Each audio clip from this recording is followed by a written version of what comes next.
C'est très modéré. Raoult a comparé ces tests avec d'autres tests. Il dit que c'est 20-40% des tests qui sont faussement positifs.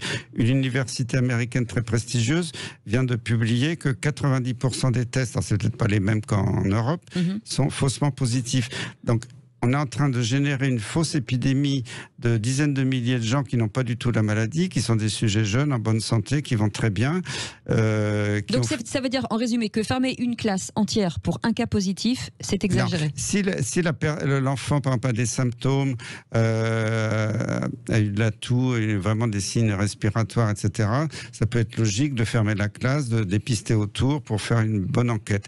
Si c'est un gamin qui va très bien, mais on l'a obligé à faire le test et qui est positif et qu'il n'a aucun symptôme, ça n'a aucun sens. Et là, on voit ça de façon... Oui, mais il peut contaminer les autres. Non, parce que c'est des faux positifs. C'est des faux positifs, oui. Parce que, vous savez que c'est un peu technique, mais quand on fait Donc il ne contamine pas ceux-là. Quand on fait la PCR, c'est on amplifie l'acide nucléique, c'est-à-dire l'ARN, c'est un virus ARN, avec une enzyme qui est comme une machine à tricoter, qui va le répliquer des millions de fois, puis on fait des cycles.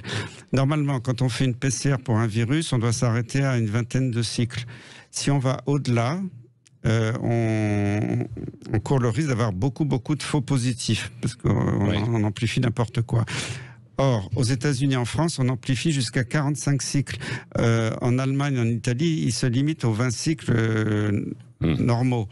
Donc, on est en train de générer, mais je pense que c'est intentionnel, je ne comprends pas pourquoi, sinon on est en train de générer une fausse épidémie avec des milliers de cas partout qui sont pas des gens malades. Et moi, je vois, j'ai un collègue qui était paniqué parce que